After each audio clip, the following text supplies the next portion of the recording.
ne te juge pas. Ne pense pas que tous les conseils que les gens te donnent, qui viennent de la parole de Dieu aujourd'hui, pendant que tu vis, tous les conseils que tu entends, mon frère, il faut arrêter de faire ceci. Ma soeur, il faut arrêter de faire ceci. Parce que c'est pas bon. Parce que c'est un péché. Parce que Dieu n'aime pas ça. Si tu entends toutes ces paroles-là, aujourd'hui, de ton vivant, ce n'est pas un jugement. Et on te dit, à la suite, viens à Jésus, afin qu'il te délivre de tous ces esprits qui t'envoyaient à faire ces choses, afin que tu vives comme Jésus veut. Ce n'est pas un jugement. C'est un appel à la repentance. C'est un appel à la repentance. Parce que c'est sur la terre ici on se repent. Écoute ces paroles. Il est écrit dans Jean 5, le verset 24.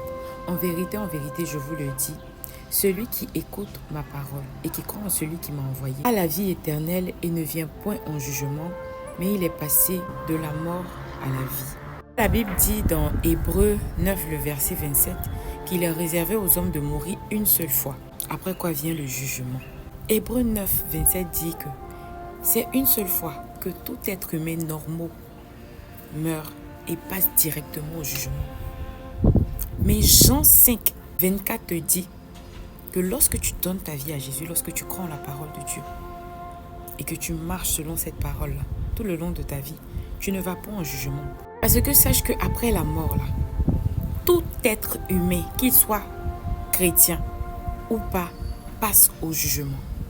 Mais la Bible dit que pour toi qui as donné ta vie à Jésus réellement, qui a accepté Jésus, qui a marché selon sa parole, tu ne passes pas en jugement. Pourquoi? Parce que lorsque tu vas partir, ils vont t'examiner.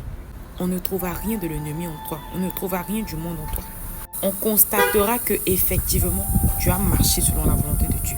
Et directement, tu entreras dans le royaume des cieux, au nom de Jésus. Mais si tu n'as pas donné ta vie à Jésus, on te dira, mais pourquoi tu as fait ça? Tu passeras au jugement. On examinera ta vie, on verra qu'effectivement, tu as tout fait.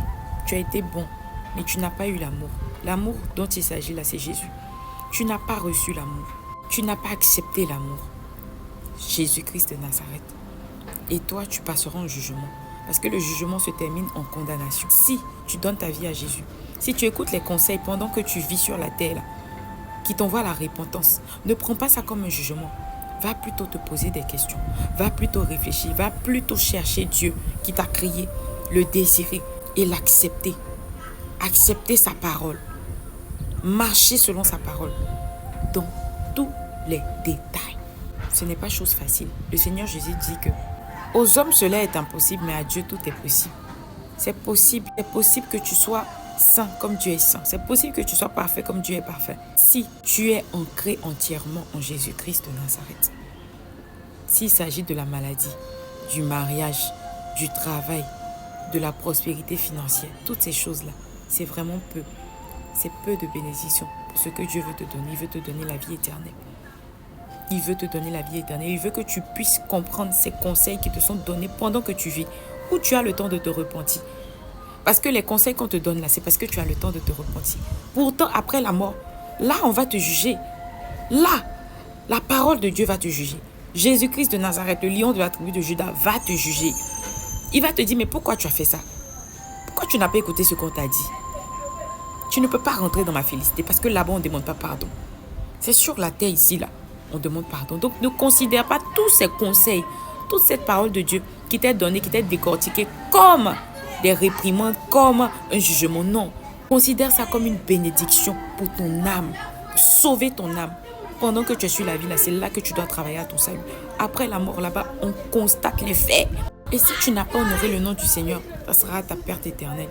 Mais si tu as cru en Jésus, tu as marché selon sa volonté, ça sera pour toi le bonheur éternel. Au nom de Jésus. Shalom.